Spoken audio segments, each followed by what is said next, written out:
Hi hello అందరికీ welcome to my channel my home activities. So ఇవాళ నేను chicken ఫ్రైని అయితే నా స్టైల్లో ఎలా చేయాలి అనేది మీకు చూపిస్తానండి. ఎక్కువ హడావిడి లేకుండా ఎక్కువ మసాలాలు వేయకుండా ఈ చికెన్ ఫ్రైని అయితే ప్రిపేర్ చేస్తాను. సో దానికోసం ముందుగా 1 కేజీ చికెన్ను బాగా కడిగి పెట్టి పక్కన పెట్టుకోవాలండి.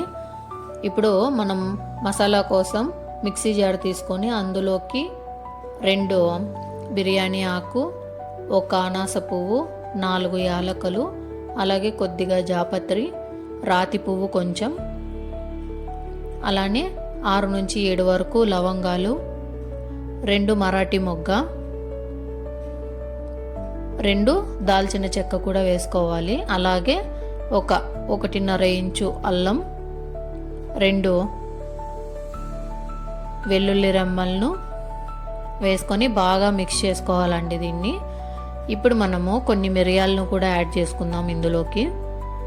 సో ఇలా పౌడర్ లాగా చేసుకున్నాం కదండి, చూసారా, ఇక్కడ మెత్తగా పౌడర్ చేసుకోవాలి. దీన్ని తీసి పక్కన పెట్టుకుందాం. ఇప్పుడు మనం స్టవ్ ఆన్ చేసుకొని ప్యాన్ పెట్టి అందులోకి కొద్దిగా ఆయిల్ వేసుకుందామండి. ఇది ఫ్రై కాబట్టి కొంచెం ఆయిల్ ఎక్కువే పడుతుంది దీనికోసము. ఆయిల్ హీట్ అయిన తర్వాత కొద్దిగా కరివేపాకు, అలాగే జీలకర్ర ఆవాలను కూడా వేస్తున్నాను. ఇది కొంచెం వేగిన తర్వాత మనం కడిగి పెట్టుకున్న చికెన్ ఉంది కదండి, ఆ చికెన్ని మనమంతా ఇందులోకి వేసేసుకోవాలి. నేను ఇక్కడ 1 కిలో వరకు చికెన్ తీసుకున్నాను, మీకు నచ్చినంత మీరు తీసుకోవచ్చు.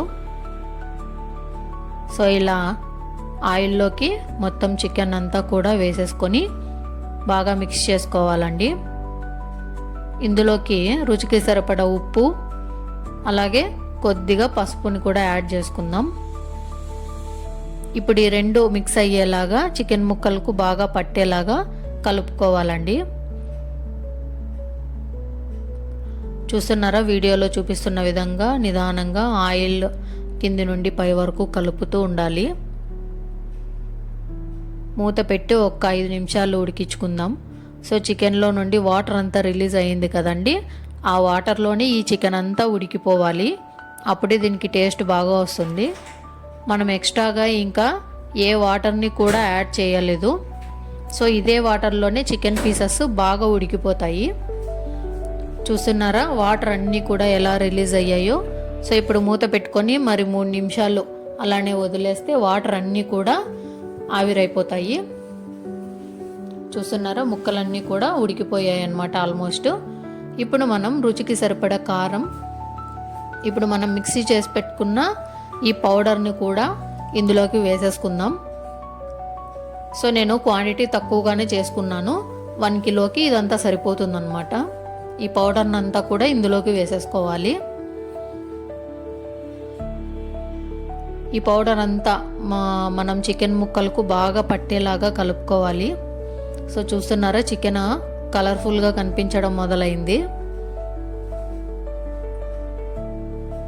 ఈ చికెన్ ఫ్రై రసమన్నంలోకి కానీ, ఒట్టిగా స్టార్టర్స్ లాగా కానీ, రైస్లోకి కానీ, పప్పన్నంలోకి సైడ్ డిష్లా కూడా బాగుంటుంది టేస్ట్. సో ఆల్మోస్ట్ ఉడికిపోయింది. ఇంకా మనం దించే ముందర కొద్దిగా కొత్తిమీరని వేసుకొని ఇప్పుడు 3 నిమిషాల పాటు అలా వదిలేద్దాం. సో మూత పెట్టుకొని 3 నిమిషాలు లో ఫ్లేమ్ పెట్టి ఉడికించుకుందాము.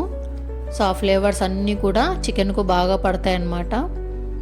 చికెన్ ఆల్మోస్ట్ కంప్లీట్ అయిపోయింది, ఇంకా దించేసుకోవడమే.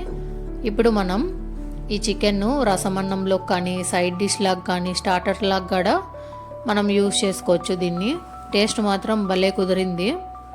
సో మీరు కూడా ఈ వీడియో చూసి ఈ చికెన్ ఫ్రైని ఒకసారి ట్రై చేయండి. ఈజీ ప్రాసెస్సే, ఎక్కువ హడావిడి లేకోకుండా ఉంటుంది.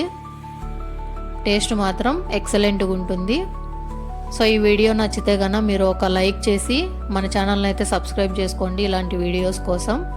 నేను పప్పన్నం చేసి ఈ చికెన్ ఫ్రై అయితే చేశాను, కాంబినేషన్ సూపర్గా ఉంది అసలు. మీరు కూడా ఒకసారి ట్రై చేయండి. ఈ రెసిపీ ఎలా వచ్చింది అనేది కూడా నాకు కామెంట్ చేయండి. Thanks for watching guys.